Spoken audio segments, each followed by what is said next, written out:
Hemos estado hablando sobre el Dios auténtico y la pastora casi que me da la introducción a lo que yo voy a hablar el día de hoy, porque el día de hoy Dios ha puesto en mi corazón hablar sobre el tema una iglesia auténtica que sigue a un Dios auténtico. Repito el título para que cale en nuestro corazón: una iglesia auténtica que sigue a un Dios auténtico. La pastora hablaba de que una iglesia es una familia y por ahí va la cosa, por ahí va el asunto. Se lo reveló el Señor genuinamente. Y quiero empezar dando una frase de Abraham Kuyper. Y Abraham Kuyper dice: el mayor regalo que puede tener una iglesia es un grupo de familias que asuman la vida con tanta seriedad cristiana al punto de poder desligarse o poder soltar aquellas cosas para entonces criar discípulos. Voy a repetir esa frase. El mayor regalo que puede recibir una iglesia es tener un grupo de familias que asuman la vida con tanta seriedad cristiana, dispuestas a soltar cosas, a alterar su estilo de vida. ¿Para qué? Para criar discípulos. Para criar discípulos. Es como incomodarnos un poquito nosotros para entonces salir a hacer, cuidar y discipular. Amén. Entonces, hablando de autenticidad, yo sé que ya nuestra hermana Dianet, seguramente el pastor no puede venir el viernes, pero el pastor quizás desarrolló también qué es la autenticidad. Y nuestra hermana Dianet hablaba el domingo de que autenticidad podemos verlo entre lo que es falso y lo que es verdadero. Y eso me encantaba, la ilustración de poder ver cuando una marca es verdadera, cuando una es chiviada o es falsa. Uno puede distinguir claramente este tipo de contraste. Pero yo pensaba en algo, también autenticidad me habla a mí de que cuando algo puede ser completamente por fuera igual a lo verdadero. Cuando por fuera puede ser totalmente lo mismo. Dice, vamos a seguir el ejemplo de nuestra hermana Dianet para darle como continuidad parte 2. Puede decir Adidas y todo. Puede tener los cuidados de la marca, no sé qué, pero sabemos y se siente que no son originales. Auténtico me puede hablar de algo que parece verdadero, pero hay algo que puede decir que físicamente se ve verdadero, pero internamente es falso. Ahí se ve el contraste también de lo auténtico y lo falso. Y cuando hablamos de auténtico podemos hablarlo en 3 aristas. Vamos a hacerlo así para poder ilustrar un poquito la introducción. Cuando hablamos de auténtico podemos verlo en objetos, que fue el que ilustró nuestra hermana el domingo pasado, cuando algo es falso, cuando algo es verdadero. También auténtico podemos verlo en el arte, cuando el arte refleja o muestra la visión del artista. Por ejemplo, vamos a dar un ejemplo. Si yo soy pintor y yo vengo y yo tengo ganas como de pintar un árbol, y yo vengo y hago el trazo de un árbol, o sea, yo tengo esa visión. Nadie puede saber lo que tengo en mi mente. ¿Sí se entiende eso? Lo que yo tengo en mi mente, yo vengo y trazo. Ahora, yo también puedo irme a internet y buscar una foto de un árbol y calcarme, veo el dibujo del árbol y voy dibujando, y veo el dibujo del árbol y sigo dibujando. A pesar de que yo lo hice, no es auténtico, porque me copié. Y yo lo digo porque yo dibujo en mi casa, los que han visto en mi casa por dentro, yo dibujo en algunas paredes. Algunas cosas me he copiado. Y mira, y le voy a dar un testimonio allí. Cuando yo me estoy copiando de un dibujo, me limito, porque ya esa raya no era allí, y tengo que borrar y volverla a hacer como la hizo el artista.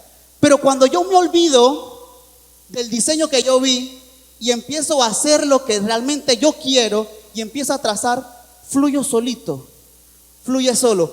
¿Qué pasa cuando nosotros queremos copiar a otro? Sale mal. Cuando queremos hacer lo que otro hizo o lo que se parece al otro, sale mal. Porque cuando Dios nos da una visión a nosotros, amados, es un propósito fijo. Dios nos habla a nosotros individual, Porque si Dios le dio una visión a mi hermano Martín, yo no me puedo copiar de la visión que Dios le dio a él. Eso es para él y Dios habló a su vida. Yo no me puedo robar la visión de otro. Yo no me puedo robar el propósito de otros. Yo no me puedo atesorar de lo que Dios le dijo a otros. Sí puedo decir sí, amén, porque sí fue voz de Dios, pero no fue para mí, fue para él. Amén.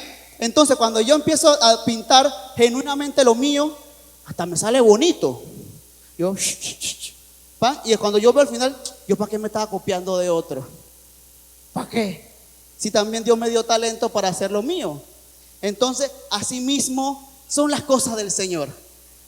Porque podemos escuchar algo, por ejemplo, algo en internet que alguien dijo bonito y que, uy, esa frase está bien pretty. La voy a agarrar y la digo yo también. Pero a veces Dios nos revela cosas a nosotros ocultas en su corazón para hablarnos a nuestro corazón. Y es hablar de corazón a corazón, de espíritu a espíritu. Y cuando es así, es auténtico y genuino. No se puede copiar. Entonces, la autenticidad es una expresión en el arte que da la visión del artista. Y también la autenticidad la vemos en las personas. ¿Cómo podemos ver la autenticidad en las personas? ¿Qué significa eso? Cuando alguien es transparente y genuino. ¿Y qué pasa? Cuando todos nosotros, los que estamos aquí, a pesar de tener un contexto muy parecido, vivimos aquí en la comunidad, otros viven en la 24, otros viven en Panamá Oeste, país medio repartido, pero todos vivimos en Panamá. Todos vivimos en Panamá Centro, por decir algo. Y a pesar de eso, todos tenemos pensamientos distintos. Todos tenemos maneras de pensar diferentes. Y no es que esté mal, está bien. Dios no creó fotocopia de personas. Dios nos creó cada uno con un modelo y diseños del cielo para cada uno de nosotros. Amén. Voy a repetirlo porque no se lo creyeron. Dios nos creó a cada uno de nosotros con diseños y con propósitos para cada uno de nosotros. Bien, entonces tenemos sistema de valores, tenemos sistema de creencias, tenemos criterio y tenemos pensamientos. Quizás estamos aquí juntos todos, pero la forma en la que yo pienso puede diferir un poquito en la que piensa mi hermano Javier. Y no es que esté mal.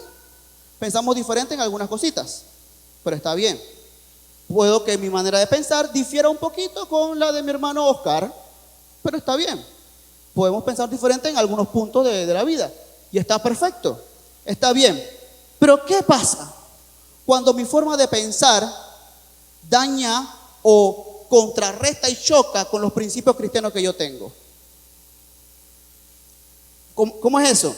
Por ejemplo, yo aquí puedo expresarme o dar a mostrar una figura o una apariencia cristiana genuina, pero lo que yo hablo aquí no se ve reflejado afuera, no se refleja en mi contexto laboral, no se refleja en mi contexto escolar, aprovechando que están los jóvenes y adolescentes acá, no se refleja en mi universidad, no se refleja en mi escuela. La forma en la que hablo en la iglesia es diferente a la forma en la que yo hablo con los amiguitos de la calle, del barrio.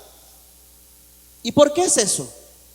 Entonces, mi sistema de creencias está chocando con mis pensamientos y mis valores cristianos. Y ahí entonces la cosa no es auténtica. ¿Por qué? Yo lo veo como una moneda, digamos. Si yo lo muestro aquí, no tengo ni una moneda. Sí. ¿De qué es esta moneda? Al César lo del César. ¿Qué es esta moneda? Hermano Javier, ¿qué es esto?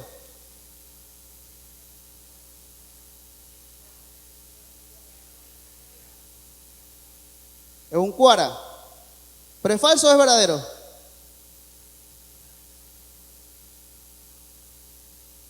Es verdadera. Y si le digo que es falsa, ¿cómo distinguen si es verdadera o falsa?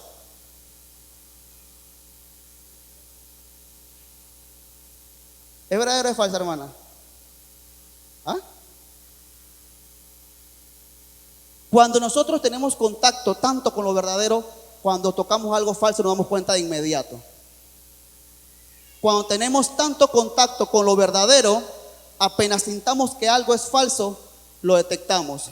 Y yo he conocido personas, amados, que apenas que me hablan, yo no sé si a usted le ha pasado, pero cuando apenas me echa un cuento, me dice algo, yo, esto es mentira. Uno como que sienta aquí en el espíritu, es pura hablada. Uno le habla por cortesía, o sigue el cuento por cortesía, pero en el fondo sabe que todo eso es falso. Eso es mentira.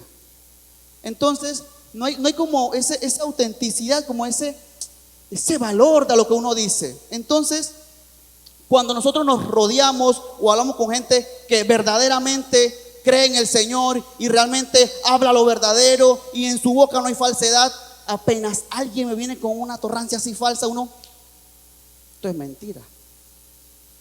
Esto es mentira.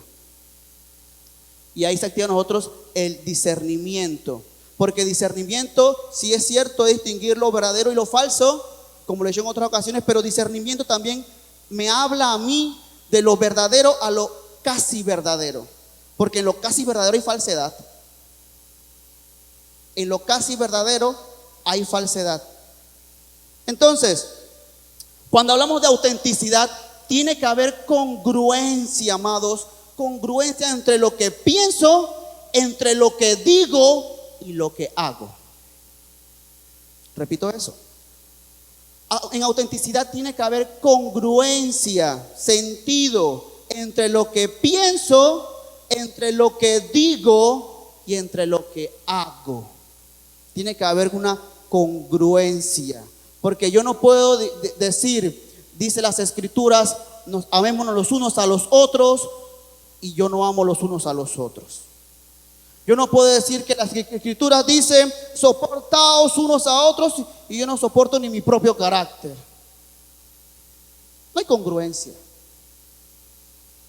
No hay autenticidad.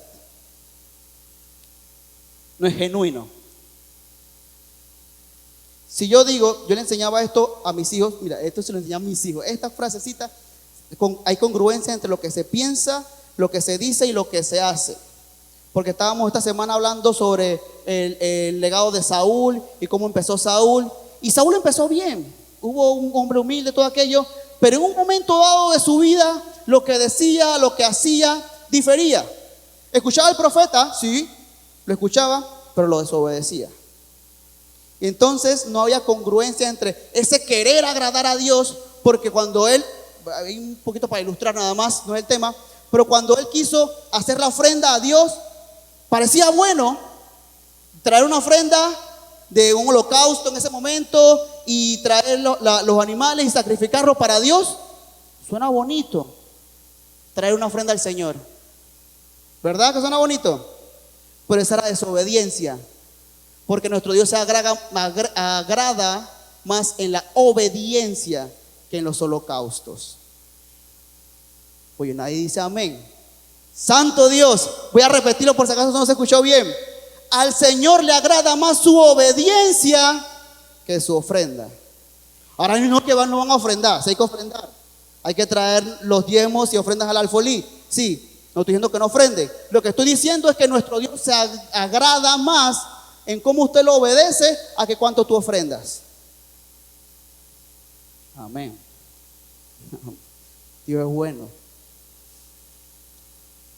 Entonces, si hablamos de un Dios auténtico, un Dios que es genuino, que lo que dice lo hace y lo cumple, aun así para nosotros sea tarde o que demore años, su palabra es fiel y verdadera y se cumple. Y si hablamos de ese Dios auténtico, inherentemente o automáticamente nosotros debemos ser el reflejo de ese Dios auténtico. Amén. Somos llamados a reflejar la imagen de Dios aquí en la tierra, a predicar su palabra aquí en la tierra, a alcanzar a otros, a predicar a otros, pero también a modelar a otros, porque la mejor prédica que usted puede dar es un estilo de vida que agrade a Dios. La mejor enseñanza que usted le puede dar a sus hijos es que usted haga lo que dice. Amén. Porque yo no le puedo decir a mis hijos, oiga, arregle su cuarto y el mío está desordenado. Yo no puedo hacer eso. Sería incongruente entre lo que digo y lo que hago. Yo no puedo decirle a mi chiquillo, sé ordenado, limpia esto, y mi vida está desordenada. No, no puede ser. Imposible. No tiene sentido. No puedo ponerle carga a otro que yo no hago. Y ese fue el error de los fariseos. No ser auténticos. Porque le pusieron un sinfín de leyes al pueblo para que ellos tienen que hacer esto, los ritos de purificación, tienen que hacer. Y no entiendo que esté mal. Para su pueblo y tradición está bien. Pero la ley decía una cosa, pero ellos montaron un montón de leyes adicionales para ponerle al pueblo ese yugo. ¿Y qué dijo nuestro Señor Jesús? Ustedes le ponen leyes al pueblo que ustedes mismos no están dispuestos a llevar. No tiene sentido. No hay coherencia, congruencia entre lo que se dice y lo que se hace. Y el día de hoy quiero dar 3 puntos. Y el primer punto es un llamado auténtico a hacer su iglesia. Y esta parte a mí me encanta y me motiva mucho. Todos conocemos Mateo 16, si quieren buscarlo para dar un poquito de Biblia. Mateo 16, del verso 13 en adelante. Mateo 16, dice así: viniendo Jesús a la región de Cesarea de Filipo, preguntó a sus discípulos diciendo: ¿quiénes dicen los hombres que es el Hijo del Hombre? Continúa. Ellos dijeron, unos dicen que eres Juan el Bautista, otros dicen que eres Elías, otros dicen que eres Jeremías o alguno de los profetas. Y aquí esta pregunta me encanta. Y él les dijo: ¿y ustedes? ¿Quiénes dicen que yo soy? Porque esto creo que lo he dicho en otras ocasiones, pero a mí me encanta es a nuestro Señor Jesús. Él le puede preguntar a las multitudes: ¿quiénes dicen los demás que yo soy? Sí, está bien. Pero siempre usted va interesado en saber quién es Jesús para ti. ¿Qué lugar representa Jesús en nuestro corazón? Punto seguido, dice, respondiendo Simón Pedro dice: tú eres el Cristo, el Hijo del Dios viviente. En otras traducciones dice del Dios que vive y da vida. Y dice, entonces él le respondió Jesús: bienaventurado eres Simón, hijo de Jonás, porque no te lo reveló ni carne ni sangre, sino mi Padre que está en los cielos. Y yo también te digo que tú eres Pedro, y sobre esta roca edificaré mi iglesia, y las puertas del Hades no prevalecerán contra ella. Hermoso. Y este texto, curioso que lo traiga en este momento donde hay cambios en el mundo nuestro, ¿verdad? Porque este texto es muy mal interpretado. Bueno, también vamos a ver esta parte, y las puertas del Hades no prevalecerán contra ella. Pero este texto es muy mal interpretado, pero a mí me encanta porque hay tesoros escondidos en él. Ok, para otros quizás es el llamado del primado de Pedro y que la continuidad de Pedro y bla, bla, bla, bla. Lo pueden tomar así. Ok, esa es su interpretación, se le respeta, pero es falsa. Amén. Este texto no habla de la supremacía de Pedro. No, este texto habla otra cosa. Habla el establecimiento de una verdad auténtica. Amén. Aquí en este texto se reveló que Cristo Jesús, ojo, el Señor nuestro Dios, el que vive y da vida, le reveló a un hombre que ese que estaba junto a él era el Mesías, el que Dios había enviado a esta tierra para liberar a su pueblo. Estaba exaltando a Cristo, no a Pedro. Amén. Yo voy a repetirlo porque está como dura la cosa. Este texto exalta a Cristo. Santo Dios. Este texto exalta la supremacía de nuestro Dios, aquel que Dios envió a esta tierra para liberarnos del pecado. Y aquí hay cositas. 1, el Señor Jesús bendice a Pedro. Le dice: bienaventurado. Bienaventurado eres, Simón Pedro. Solo Simón. Bienaventurado, Simón. Bienaventurado. O sea, a pesar de que ya Dios lo había revelado, el Señor Jesús lo bendice. Bienaventurado eres. Porque cuando Dios nos da una palabra en nuestra vida, amados, ustedes son bienaventurados. Cuando Dios habla a nuestro corazón, ya sea por sus escrituras, por alguien, o usted va por la calle y ve un texto o algo así, que Dios toca su corazón, bienaventurado eres. Bienaventurado eres. El Señor lo bendice. Bienaventurado eres, Simón Pedro. Y me encanta porque esta pregunta se la hizo a los 12. Ahí estaban todos los discípulos. Se la hizo a los 12. Pero viendo esto Jesús, el Señor Jesús, solo se refirió a Simón Pedro. Quiere decir que a pesar de que Cristo llama a toda su iglesia, el Señor nos hace un llamado personal. Porque nadie puede salvar a otro.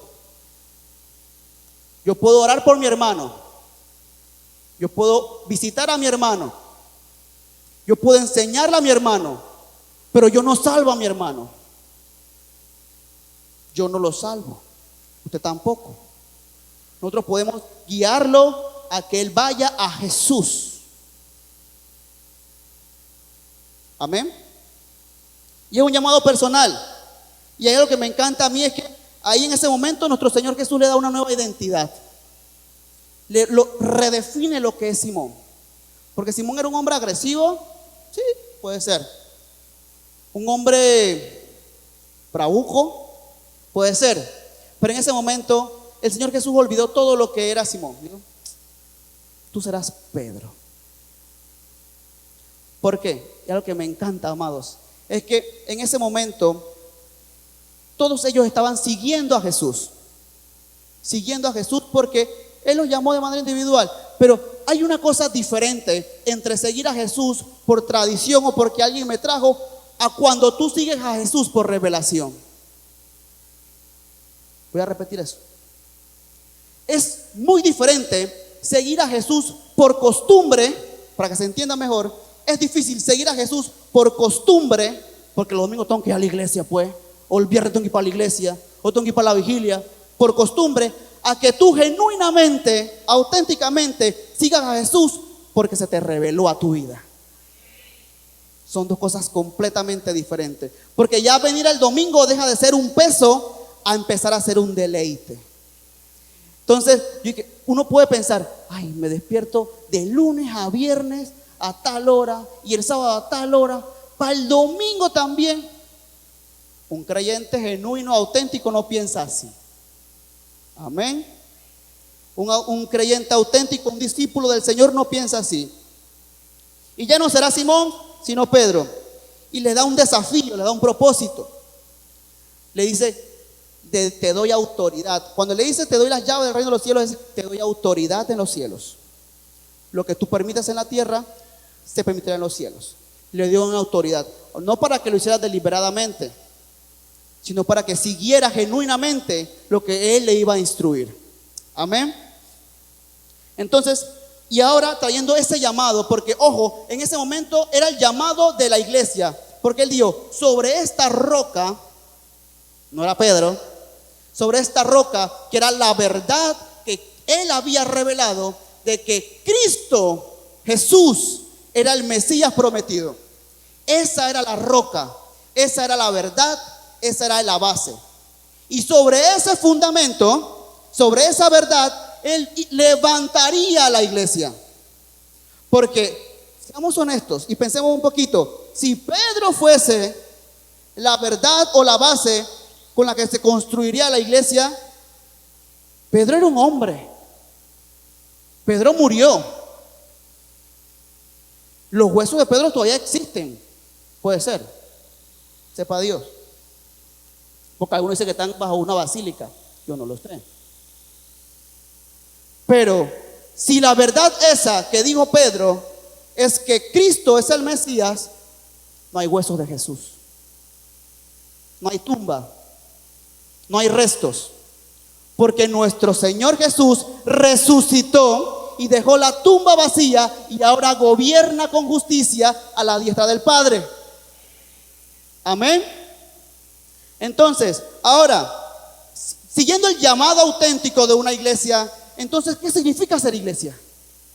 ¿Cómo hacemos iglesia? ¿Cuál es la forma en la que yo hago iglesia? ¿Cómo se hace eso? ¿Cómo se come?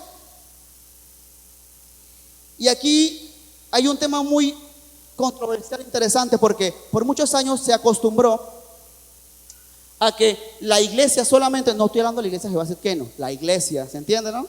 La iglesia a lo largo de los años se acostumbró solamente a hacer reuniones, a venir el viernes, a venir el domingo, ya me sé que viene, me sé que coro van a cantar, vienen los coros, vienen las alabanzas rápidas, viene la ofrenda, viene un anuncio, viene la prédica, después los saludos, chao, anuncio, listo, bye. No la sabemos de memoria.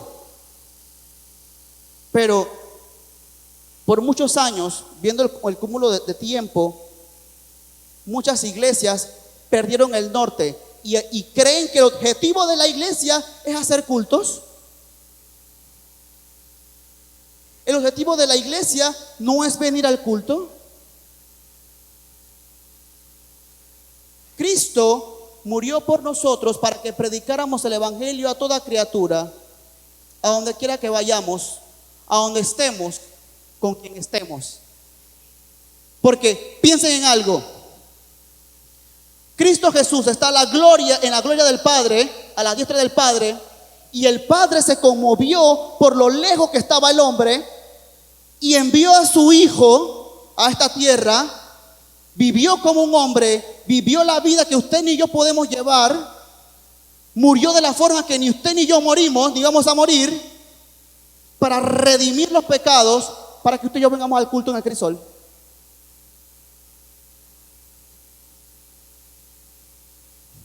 ¿Se entiende? Cristo dejó la gloria para que usted y yo nos encerráramos en cuatro paredes. ¿Tiene sentido? Cristo Jesús dejó su gloria, se hizo hombre, se humilló a sí mismo, tomando forma de siervo, semejante a los hombres, y estando en la condición de hombre, se hizo obediente hasta la muerte y muerte de cruz, para que usted y yo viviéramos una vida en plenitud, en gozo, que a pesar de las tribulaciones estemos contentos, que tengamos una esperanza futura, que vivamos de una forma diferente. Nuestros pecados son perdonados gracias a eso. Gracias a ese sacrificio. La vida de Pedro cambió. No en el instante que él dijo esa frase, pero su vida cambió. La vida del apóstol Pablo cambió. Es que, amados, cuando hay un encuentro auténtico con Jesús, hay cambios. Cuando nos encontramos con Jesús, hay cambios. Porque si yo antes me comportaba de alguna forma o me actuaba de alguna forma, amado, eso quedó en el pasado, porque ahora yo soy nueva criatura. Cristo por eso sí murió. Cristo por eso sí vino, para darme vida en abundancia, una esperanza, prepararme morada en los cielos y para darme acceso al Padre. Por eso, ese es el valor del sacrificio de Jesús. Ese es el valor de lo que Él hizo. No para estar con airecito, porque estamos aquí. Ay, qué calor el culto hoy. Amados, gócese en el Señor. Si hay aire o no hay aire. Mira, amados, hay iglesias que ni paredes tienen. Y usted al menos tiene 1, 2, 3. Bueno, 3 aires. Otra iglesia ni luz tienen, ni equipo de sonido tienen, pero hay una presencia del Espíritu Santo. Hay palabra, hay cántico, hay salmo, hay profecía, hay palabra. Y nos quedamos porque hace calor hoy en el culto. No, por favor, amados, somos una iglesia auténtica a reflejar la imagen de Cristo. Porque ¿qué dijo el Señor Jesús? El Hijo del Hombre no tiene dónde recostar su cabeza. Así que no tenemos excusa para quejarnos que hace calor o no. Amén. Amén. Entonces, el Hijo del Hombre decía eso. Entonces, no nos da la autoridad, no tenemos esa autoridad para estar diciendo esas cosas, ¿saben? Mira como la hermana Isis vino preparada, ya saben. Yo me gozo con mi abanico. Sin problemas. Sin problemas. Dice la hermana Isis que al final del culto lo tiene a 1.25. No, mentira, no. Entonces, ¿y qué pasa? Nosotros, ¿qué es la iglesia? Y pregunté al principio, porque lo que bien dijo la pastora y me encantó, la iglesia no es un lugar a donde ir. La iglesia no es un lugar a donde ir, sino a una familia a la cual pertenecer. Lo repito porque me encanta. La iglesia no es un lugar a donde ir, sino a una familia a la cual pertenecer. Porque, y trasladamos ese principio a la familia, usted y yo no va a la familia. Usted es parte de su familia. Donde sea que usted vaya, usted, vamos a ver el apellido de quién. Adrielillo, Adriel, él es Mudarra. A donde sea que ese señorito vaya, él es Mudarra. Él está aquí, él es Mudarra. Sale para allá, es Mudarra. ¿Verdad? Usted y yo somos hijos de Dios. Somos hijos de Dios aquí. Somos hijos de Dios en el metro. Somos de Dios hijos en la universidad. Somos hijos de Dios en el trabajo. Somos hijos de Dios hablando con la vecina. Porque cuando viene la vecina con el chisme, se nos olvida que somos cristianos. Y cuénteme, vecina, ¿qué pasó? Se nos olvida. Se nos olvida. Amén. Entonces somos llamados a reflejar la iglesia, hacer la iglesia, la imagen de Cristo a donde sea que estemos. Aunque el chisme esté bueno, eso no es de Dios. Ni con la excusa de que, ay, es que es para orar. Ay, no, yo voy a orar por la vecina. Cuénteme para estar orando. Por favor. Por favor. Porque cuando cerramos la puerta, ven, ay, sí, lo que pasó fue que no sé qué, no sé qué, no sé qué. Y ni oró. Y ni oró. Ser parte de su familia es que si usted no es un miembro de su familia, usted se preocupa. ¿Verdad? Si tenemos miembros de nuestra familia que no la vemos, nos preocupamos. Y así, rescato las palabras de la pastora, así mismo tiene que ser. Y yo en este momento quiero dar el reconocimiento a mi hermano Marcelo, que lleva 2 domingos consecutivos preguntándome por la familia que se sienta atrás de nosotros. Mis vecinos. El hermano Marcelo me acercó. ¿Cómo están los hermanos? Hoy apenas me vio. Uy, yo hablo con ellos. El hermano Marcelo calladito, pero ahí se preocupa por los hermanos. Y porque está la muletilla de que ay, es que no tenemos que dejarnos congregar como algunos tienen por costumbre. ¿Es bíblico? Pero a veces lo usamos de muletilla. Porque, ¿qué es congregarse? A mí me encanta cuando yo leo una parte de la palabra, yo me pregunto qué significa esa palabra, porque la podemos repetir como papagayo, pero no sabemos qué significa. ¿Qué significa congregarse? Congregarse en un sentido literal significa reunirse. Pero en un sentido y en el espíritu de la palabra significa estar enlazados. Es un sentido más profundo, enlazados, porque podemos estar reunidos aquí, pero no congregados. Podemos estar aquí todos felices, cantamos y todo, y gloria a Dios, pero no estamos congregados. Aquí no venimos a conectarnos con Dios. Amén, sí, gloria a Dios. Eso es. Y fue un tiempo hermoso. Me deleité en la presencia del Señor hoy, por cómo Dios utiliza a los ministros de alabanza de este lugar. Pero también venir a congregarse es conectar con mis hermanos. Amén. Voy a repetirlo porque creo que lo hablé en otro idioma. Venir aquí a este lugar es congregarse y conectar con mis hermanos. Al que yo no vi la semana pasada, hoy lo saludo, le doy un abrazo, le extiendo la mano. Hola, aunque sea un hola, ¿cómo estás? Dios te bendiga. Porque estamos congregados, porque si utilizamos el texto, porque lo podemos sacar del contexto y un pretexto y no lo utilizamos a nuestra vida. Congregarse es estar conectados. Amén.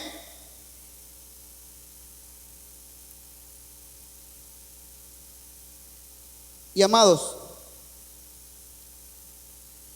este lugar, esta casa que el Señor puso para congregarnos nosotros, para hacer su iglesia aquí juntos en la tierra, así congregarnos y cantar alabanzas al Señor, es el lugar que Dios nos dio. Es como la casita.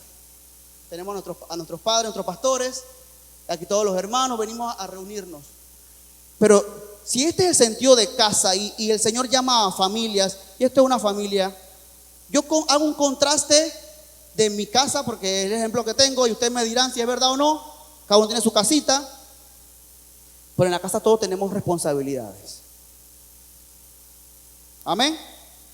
En mi casa, mis niños friegan su plato, Y si no lo hacen, yo le digo, oiga Josías, ese plato va a volar de la mesa al fregador. No, él viene, y agarra sus trastes. Perdón, papá. Y lo friega. O si da un juguete en el pasillo, oye Arelis, ¿y este desorden quién lo va a recoger? Porque yo no. Entonces, cada uno tiene sus responsabilidades en su casa.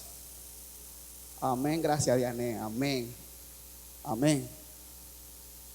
Todos tienen sus responsabilidades. Pero ¿qué pasa aquí a veces? A veces, amados, perdón si ofenda a alguien, pero así están las cosas. A veces yo salgo allá afuera del pasillo, hay un papelón allí, un cosa de chihui, y sigue. Esta es la casa de Dios. Dios nos puso y nos bendijo con este lugar.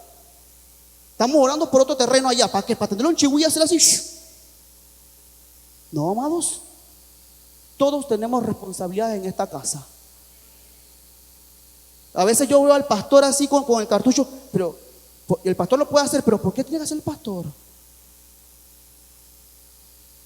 Porque hay que ese hombre venga y recoja los cartuchos de basura y lo bote. O el hermano Julio, hay juventud aquí. Jóvenes, hay juventud acá. Ahora no los jovencitos y que de 15, también los de 35, 30 años pueden hacerlo. Porque hay que, no, yo tengo 30, ya yo no soy joven. Sí, tiene fuerza. Te puedes ver, agarra la basura y la puede botar. O cuando hay actividades especiales, Priti venía acá y tomase la foto. Pero cuando acaba la actividad, ¿quién barre y quién trapea? Amén. Se lo dejamos a los organizadores. Quedan los pobres Pérez ahí trapeando. Queda Diane, Fanny, Yassi trapeando todos estos aquí. Esta es una causa para todos. Es una sola causa, una sola familia para todos. Amén. Amén. Tengo miedo de seguir. Pero es así. Es así. Si vemos algo, amados hermanos, que créanme, piensen en este lugar como su segunda casa. Véanlo así. Porque yo apuesto que si usted ve un papel en su casa, usted viene y lo barre. Usted no va a estarse dormido o acostarse al lado de un sillón todo sucio. O va a comer en la mesa que pone los codos y se te queda pegada la grasa que está pegada ahí de no pasar el trapo. Usted no va a comer allí, ¿verdad? Si queremos venir, uno entra aquí, uno ve la iglesia limpiecita, bonita, pero ¿quién limpió? Porque créanme, cuando se cierran las puertas no es que viene, ¿cómo fue la película de Matilda? Que vienen los trapeadores que eso no pasa. Por más que usted intercede y llore, eso no va a pasar. Porque hay cosas que la oración puede apoyar, pero la oración no lo va a hacer. Hay cosas que usted puede orar, pero tiene que levantarse y hacerlas. Porque dice, sí, voy a estar orando. Voy a estar orando por la actividad. Pero hermano, también tú puedes bendecir la actividad con otras formas. Amén. Un ministerio no es la responsabilidad del líder de ese ministerio. Es responsabilidad de la iglesia como familia. Amén. Amén. Bien, entonces, este es el punto número 1. Una iglesia con un llamado auténtico. Como el punto número 2, tengo una iglesia con una vida auténtica. Quiero que vayamos al libro de Hechos, capítulo 2, para poner una base bíblica a este punto. Hechos, capítulo 2, verso 42.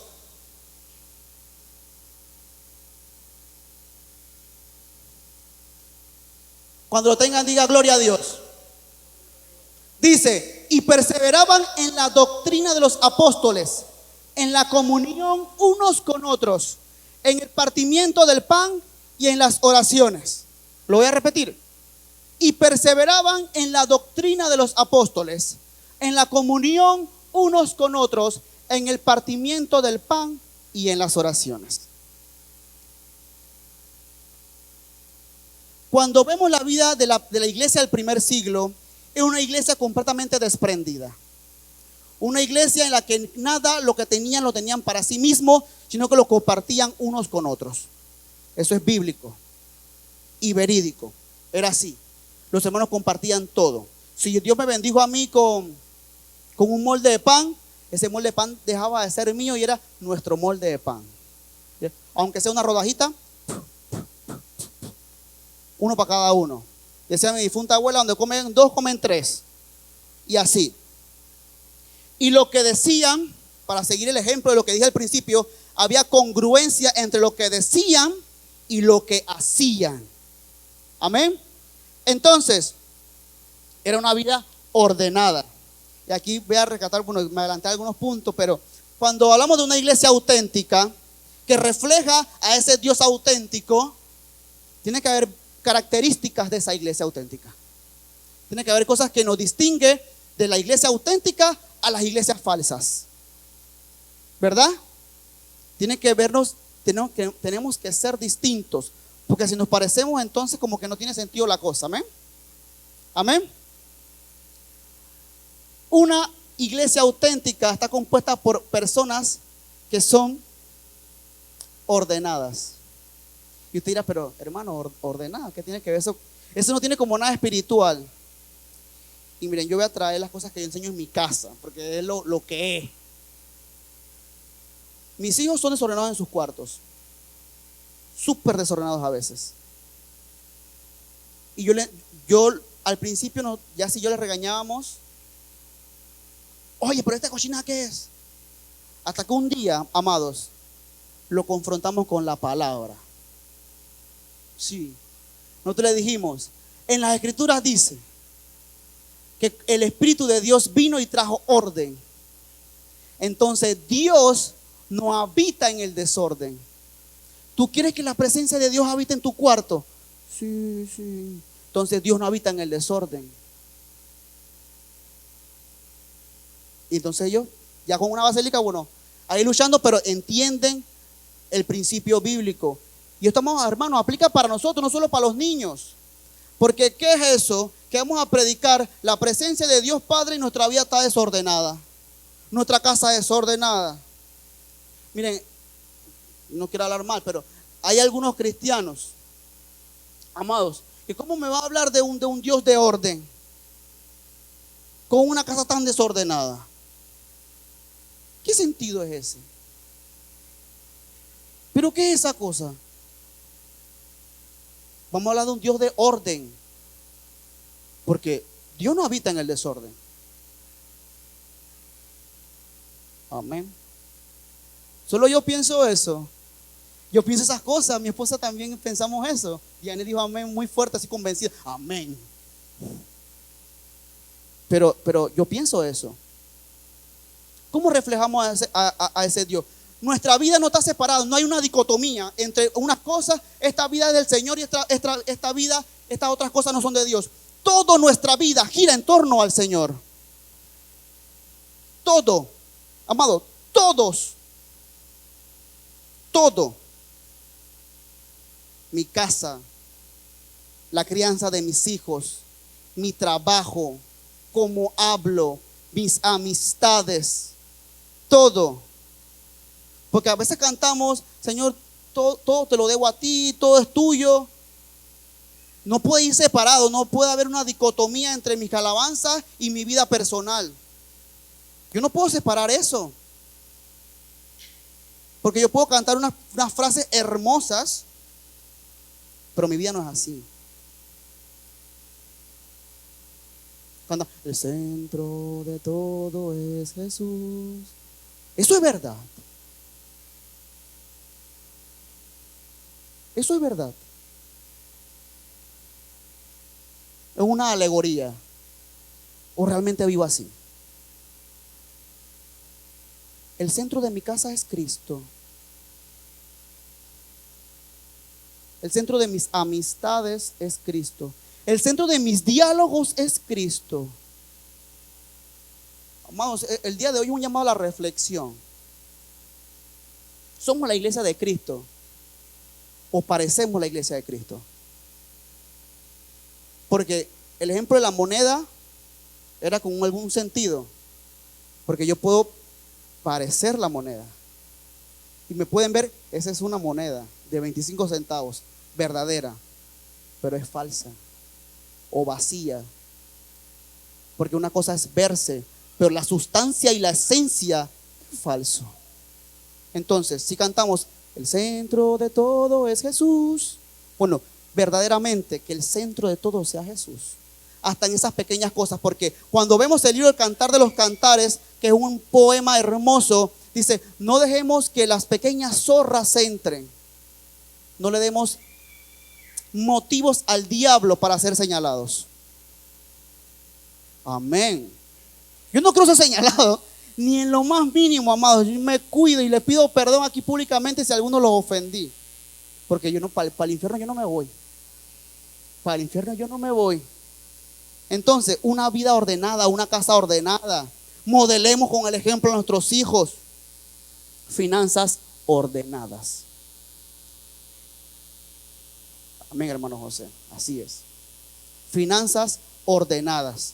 Y no estoy hablando aquí tener mucho, tener poco. Eso yo no estoy diciendo, hablando nada de eso. Finanzas ordenadas. ¿Por qué? ¿Qué significa eso? A veces yo me puedo ganar en una quincena $200, pero yo quiero llevar una vida de 300. ¿Qué es eso? Decía mi mamá, dice mi mamá, uno tiene que arroparse hasta donde da la manta. Amén. Vamos a reflejar imagen de Cristo. Porque el Señor Jesús le decía a Pedro, al César lo del César y a Dios lo de Dios. Y Pan pagaba sus impuestos, una vida ordenada en todo aspecto. Pagaba sus impuestos. Amén. Y no se hacían los locos, diciéndole al chino, no me dé factura, porque así pago menos. Amén. Cuando yo voy al chino a comprar materiales y se pone bravo conmigo porque yo le digo, dame la factura. No, yo voy a pagar con una tarjeta. No, pero con tarjeta más plata. Cóbrame con una tarjeta. Reporta tu impuesto, tu ITBMS. Porque puede ser bonito, me va a ahorrar $20. Paga lo que tienes que pagar. Porque piensa en algo, esos $20 que te vas a ahorrar con una mentira porque es falso, ¿cómo te lo va a cobrar Dios? Pero, amén. Yo solo pienso estas cosas. Amén. Uno va al chinito, no me dé facturas. Pero ¿por qué? ¿Cuál es la viveza? Amén. Vamos a reflejar la imagen de Cristo. Ser una iglesia auténtica. Amén. En donde sea que estemos. Finanzas ordenadas. Me arropo hasta donde me dé la manta. Si una quincena Dios me bendijo, bueno, gloria a Dios. Hoy toca McDonald's, vamos. Esta quincena vino difícil, bueno, hoy no toca. Oh, sorry. Nos quedamos. Arrocito en la casa. Amén. Bien. Una vida auténtica se muestra más adentro del templo que fuera del templo. Porque aquí dentro del templo podemos todos ser buenos y cordiales. Ojo, pero allá afuera, y mira, aquí le voy a contar algo a nivel de testimonio que me pasó. Y yo sé que muchos se van a sentir identificados los que manejan carro. Nuestra vida cristiana se va a desarrollar más allá afuera. Allá afuera hay que desarrollar carácter, reflejar imagen. Amén. Mostrar a Cristo allá afuera. Cuando yo voy manejando, yo detesto el juega vivo. Y los que han manejado para Rayhan saben que están los hombros, ¿verdad? En la entrada de Bacamonte, hay un puente muy ancho, pero es una sola vía. Es una sola vía. Iba normal, muy responsablemente, reflejando imagen ahí, detrás del carro que iba delante mío. Pero viene un juega vivo y ¡fua! ¡Puf! Casi que me trepa el carro así de lado. Yo dije, no te voy a dejar pasar. Voy, peleando con el carro ahí. Yo me le metí con el carro así y no pasó. Y después cuando iba por el puente yo, no lo dejé pasar. ¡Ey! Humanamente yo gané. Pero el Espíritu dije, ¿qué ganaste? ¿Qué ganaste? ¿No dicen las Escrituras que aquel que te quiera robar el manto, dale la capa? Cuando el Señor me hizo recordar esas palabras, yo, Señor, perdón. Porque puede ser que ese carro no me conozca, pero el Señor sí me conoce. El Señor sabe que su hijo ahí se puso testarudo y no dio pase. Amén. Pequeñas zorras, pequeñas cositas. Yo no le voy a dar pase. Pero el Espíritu Santo nos convence de justicia, de pecado y de juicio. Siempre y cuando permitamos que Él habite en nosotros y nos hable. Porque a veces, eso lo hemos hablado en otras ocasiones, nos habla y lo enmudecemos, lo ignoramos. Y ahora, cada vez que yo voy manejando y pasa eso, yo no lo quiero dejar pasar, pero no lo dejo pasar. Pues tampoco ahora hay que todos los carros, no, uno ya, listo ya. Ahí cubrí mi cuota ya, le dejé pasar uno ya, me voy. Porque si no entran como 15 carros 3 horas antes. Pero ¿se entiende el principio, amados? Entendemos, estamos llamados a reflejar imagen hasta en esas cositas, en todo. Entonces estamos llamados, ojo con esto, estamos llamados a reflejar la imagen de Cristo más allá afuera que acá adentro. Porque acá adentro, en teoría, estamos como nuestro ecosistema. Aquí todos somos, Dios le bendiga, buenas tardes, ¿cómo está? Dios le bendiga, toma asiento, pase, bienvenido, ¿cómo está? Aquí todo bien, pero allá afuera sí. ¿Qué pasó? Autenticidad. Dios auténtico, vamos a reflejar esa autenticidad de Dios. Amén. Algo no vale por lo que parece, sino por lo que realmente es internamente. Y una de las características de una iglesia auténtica es que se centra en la palabra. Miren, yo le he dado ejemplos de vida hoy, en el día de hoy, que pasan en nuestras verdades, pero con un fundamento en la palabra. Y una iglesia auténtica está llamada a tener el centro de la palabra en nuestra vida. Porque a veces no sabemos más cuentos de otras cosas que la misma palabra. No sabemos los cuentos de la calle donde vivo y la calle que viene y la calle que está antes. Sé quién se mudó, sé a quién desalojaron, sé quién anda con la mujer del otro, sé cuál hijo anda en no sé qué cosa. Y cuando le preguntamos 3 versículos, espérate, no me acuerdo. Nuestra boca tiene que fluir palabra de Dios. Fluir, solito. Que si yo digo, amado, dime su versículo favorito. Entonces, yo lo digo, tiene que fluir solito. Porque nuestra boca tiene que hablar verdad de su palabra. Dar gloria a Dios con lo que digamos. Congruencia entre lo que pensamos y lo que decimos. Porque de la abundancia del corazón habla la boca. ¿Qué tiene nuestro corazón? ¿Qué tiene nuestro corazón? Porque a eso es lo que yo más hablo, eso es lo que realmente tiene trono en mi corazón. Aquello, ojo con esto, que me encantó, aquello de lo que yo más hablo, eso es lo que realmente abunda en mi corazón. No hay otra cosa. Porque si yo nada más me la paso hablando de eso, es que mi mente está rodeada de eso, mi corazón está rodeado de eso y no hablo otra cosa y cero palabra de Dios. Me siento como solo hoy. Amén. Nuestra boca tiene que fluir como un manantial su palabra. Fluir solo. Y si no es así, amados, preguntarse a uno mismo, Señor, en mi corazón, ¿quién gobierna? ¿Quién gobierna en mi corazón? Y yo venía en el carro escuchando hoy el Salmo 51 en canción.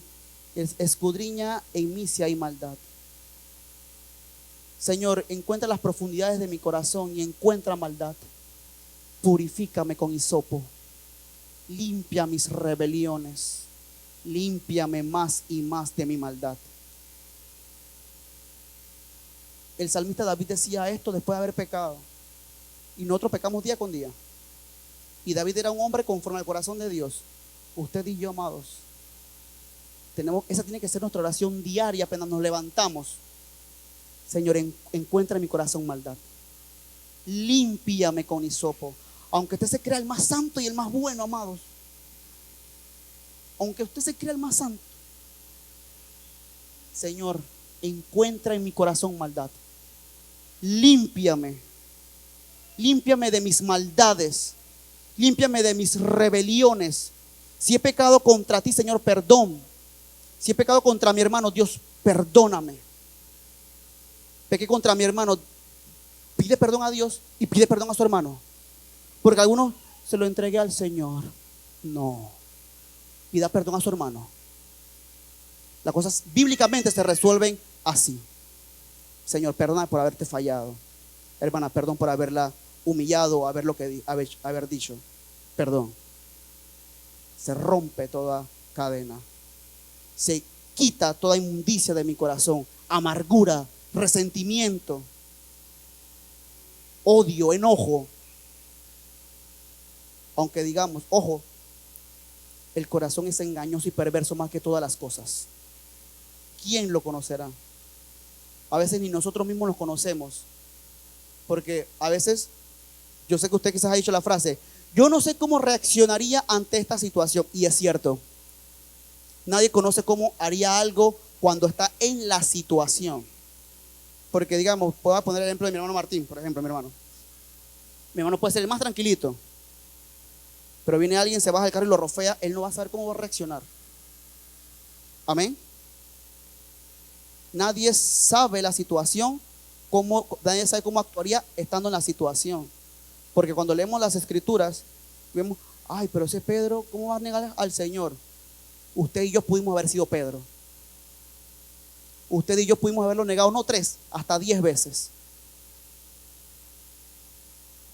Todos juzgamos y señalamos a Pedro. Ay, Pedro negó al Señor y mira, le lavó los pies y estuvo con él y le enseñó. Todos estamos expuestos a eso. Todos señalamos a Judas. Judas traicionó al Señor. Él tenía su expectativa. Pero usted y yo también pudimos haber sido Judas. Porque cuando queremos que el Dios auténtico se ajuste a lo que yo quiero, y decimos, ese no es el Dios que yo le sirvo. Porque eso fue lo que hubo en el corazón de Judas. El Señor Jesús no cumplió su expectativa. Y como no cumplió su expectativa, lo entregó. Nuestra vida tiene que ceñirse a lo que dice el Señor, a su voluntad, a lo que Él dice, aunque nos duela, aunque no queramos. Porque la voluntad de aquel que vive y da vida es mayor que la mía. Su voluntad es mayor, está por encima de la mía. Los pensamientos de Él están por encima de los míos.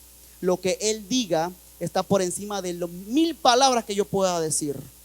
Porque su voluntad es buena, es agradable y es perfecta. Sus pensamientos son más altos que los míos.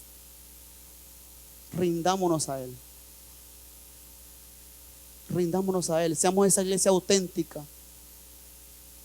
El llamado de hoy, amados, es para revisarnos. Esas cositas pequeñas que nosotros decimos, hacemos, y pensar, ¿realmente hay congruencia entre lo que yo digo y hago? Entre lo que digo y pienso.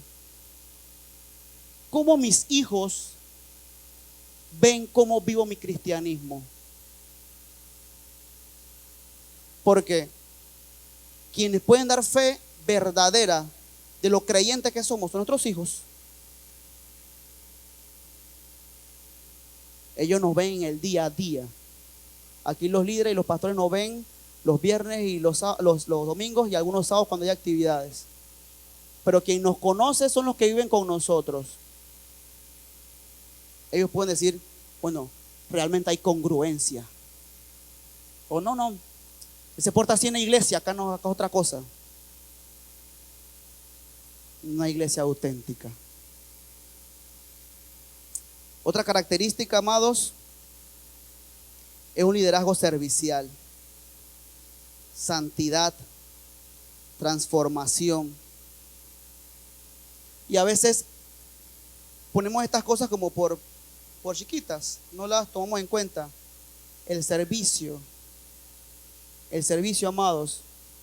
Cuando yo veo la vida de los apóstoles, esa vida sacrificial de dejar sus cosas y irse para acá a la misión, a lo que el Espíritu Santo les decía, Y a nosotros hoy día nos cuesta tanto. Una vigilia a las 11 no queremos ir. Apurado que sean las 11. ¿Para qué? ¿Por qué? Si decimos que nos es mejor un día en tus atrios que 1000. Pero tenemos un día, ¿por qué se quiere ir? Aprovechemos ese día entonces. ¿Ven la congruencia entre lo que se dice y lo que se hace? Me es mejor un día en tus atrios que 1000 fuera de ellos. Pero cuando estoy en ese día, no pienso, mi mente no está aquí. Estoy pensando, tengo que lavar el carro, tengo que el almuerzo de mañana, el lonche, todo lo que tengo que hacer ahora, apurado. ¿Por qué? Esto hasta una crítica interna, amados, interna. Pero sé que en muchos corazones también ocurre, porque seamos honestos, no vamos a poner aquí careta, es así la realidad. Así son las cosas. Y todos tenemos responsabilidades. Todos cuando salimos aquí hay que lavar el carro, hay que limpiar la casa, hay que fregar los trastes que se quedaron del desayuno, hay que poner a los chiquillos a estudiar, hay que hacer un sinfín de cosas. Pero el Señor dijo, aquel que quiera venir en pos de mí, ¿qué? ¿Qué dijo el Señor Jesús? Aquel que quiere venir en pos de mí, niéguese a sí mismo. Tome su ¿qué? Su cruz y sígame. Es una vida de sacrificio. La vida del cristiano es una vida para valientes. La vida del cristiano es para valientes. No es para estar cómodo. No es para vivir la pretty ni estar bien. La vida del cristiano es una vida en sacrificio.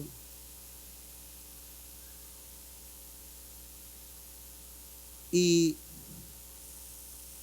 por qué sacrificio? Porque el gobierno y el reino de nuestro Señor no era de esta tierra. Era un gobierno celestial. Nuestro Señor y nuestro Dios puede darnos, yo le digo, deleites en esta tierra, pequeños placeres. No pueden decir con una casa bonita, no pueden decir con un buen trabajo. Son adornos que el Señor nos da. Pequeños deleites que el Señor se place en darnos, porque la palabra también dice que Él quiere bendecirnos tanto como prospera nuestra alma. Está bien, eso es perfecto, pero puesto los ojos siempre en Jesús. Y el pastor decía algo el domingo pasado contundente y que hablaba a mi corazón, porque la iglesia de hoy en día está fijada en las cosas de esta tierra, arraigada al templo más grande, arraigada a cómo el Señor me bendice aquí y ahora. Nuestros tesoros están en los cielos. Las mansiones están en los cielos. Los tesoros están en los cielos. Nuestra recompensa está en los cielos. Bienaventurados sean cuando los vituperen por mi causa. Nuestro galardón está en los cielos. La herencia está en los cielos. Y aquellos que se gozan en esta tierra ya tienen su recompensa. Solo es eso. Amados, el Señor nos puede decir en esta tierra, sí, gócelo, disfrútelo, pero no pierda la vista, no se desenfoque. Y que nunca las cosas de esta tierra estén por encima de lo que Dios quiere hacer en nuestra vida o lo que Dios quiere que hagamos. Jamás, jamás. Y por último, el último punto, le he titulado, ¿se quieren ir? Vamos por el último punto. La esperanza y la herencia del Dios auténtico. Y quiero que vayamos a este último texto.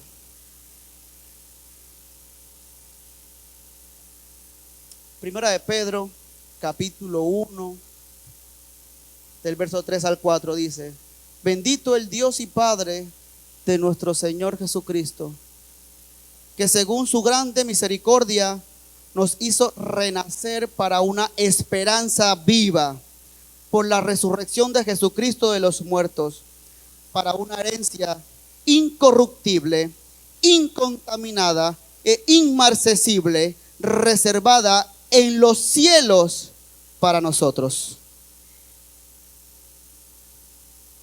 Voy a repetir esta última frase. Nos hizo renacer para una esperanza viva. Léalo conmigo, amados hermanos, totalmente convencidos.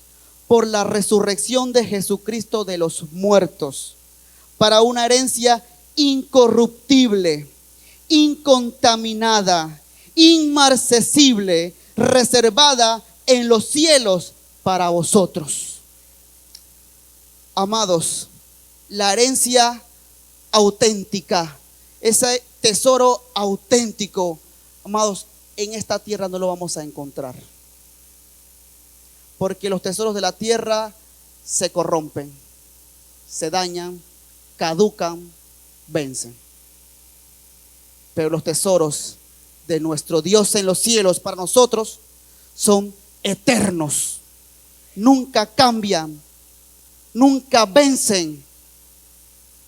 Son inamovibles y son eternos. Y este último punto,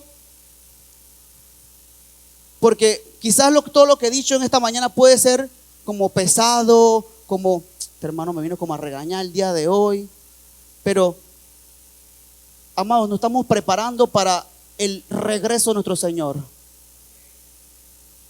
Nos estamos preparando para esa gloriosa venida en que los cielos se abran, se escuche la trompeta y que el mismo Dios, con voz de mando, con voz de arcángel y con trompeta de Dios, haga ese llamado.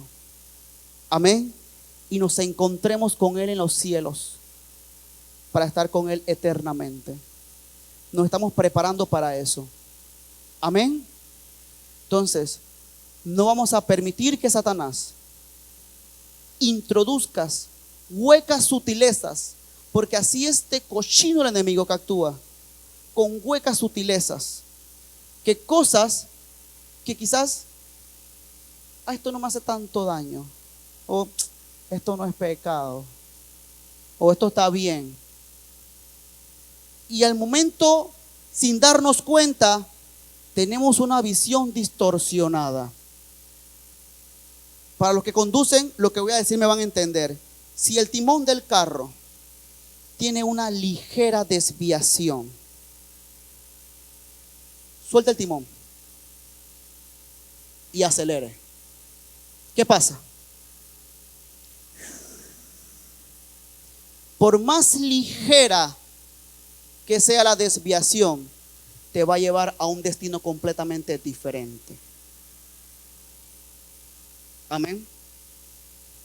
Si nuestra vida cristiana, por eso comenzaba diciendo la frase, el mayor regalo que puede tener una iglesia es un grupo de familias que asuman la vida con tanta seriedad cristiana, que estén dispuestos a alterar su estilo de vida para criar discípulos. Si nuestra vida no está centrada en la visión y misión de la iglesia, usted tiene una visión diferente a lo que Dios ya puso aquí. Y se va a desviar hasta que en un momento dado usted está apuntando a otra cosa y está andando por ahí como un llanero solitario. Dios hace llamado en comunidad. Dios hace llamado en familias. Y si usted vino solo aquí, he aquí su familia. Aquí nos adoptamos y nos cuidamos en las diferentes direcciones. Niños, jóvenes, adolescentes, varones, damas, águilas, en todas. Pero su labor aquí es contribuir para que eso se cumpla. Esa es una iglesia auténtica. Y voy a cerrar con una historia que me toca mucho el corazón, y del sacrificio de una iglesia genuina, auténtica. Para los siglos 17, 18 más o menos, había una comunidad que se llamaba la comunidad de los moravos. Creo que algunos conocen esta historia. La comunidad de los moravos. Para ese tiempo la esclavitud era permitida. Se permitía la esclavitud. Y en un lugar, un señor tenía un terreno en las islas del Caribe. Iba a comprar una gran cantidad de esclavos. Y dos jóvenes de esa comunidad de moravos, viendo la oportunidad de que en esa isla del Caribe no se iba a predicar el evangelio. Era una comunidad no alcanzada por el evangelio. Nadie podía llegar allí y salir con vida. Era una comunidad no alcanzada. Y estos dos jóvenes valientes decidieron renunciar a su vida.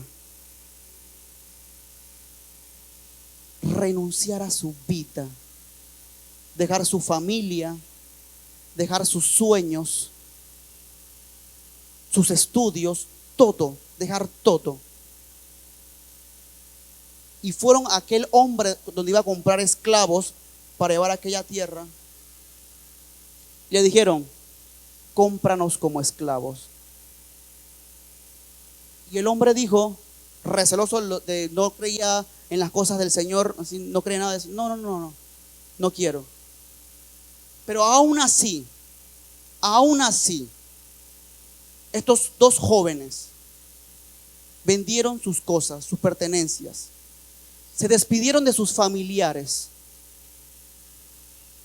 y fueron nuevamente a donde aquel hombre y le dijeron: cómpranos como esclavos. Y el Señor accedió. El Señor accedió y los compró como esclavos. Pero la gente se preguntaba: pero ¿por qué hacen eso?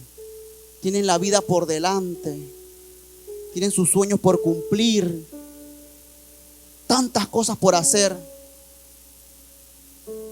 Pero la respuesta de ellos son lo que marca la diferencia a una iglesia auténtica.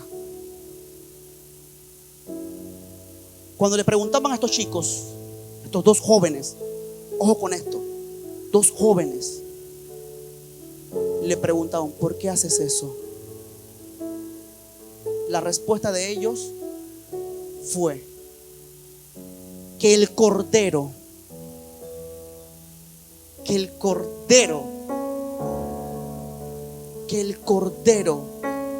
reciba la recompensa por su sacrificio.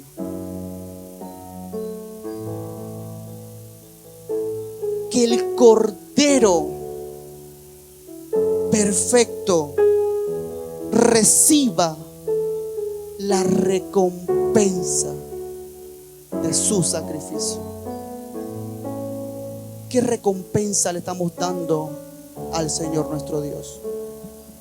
Porque podemos preguntar o decir: ¿cuánto tenemos del Señor en nuestro corazón? Y la pregunta es correcta y válida. Pero también yo puedo preguntar: ¿cuánto Dios tiene de nosotros? Lo vuelvo a preguntar. Podemos preguntar: ¿cuánto tenemos de Dios en nuestro corazón? Amén. Pero ¿cuánto nuestro Dios tiene de nosotros? Amén. Coloquémonos en pie, amados hermanos.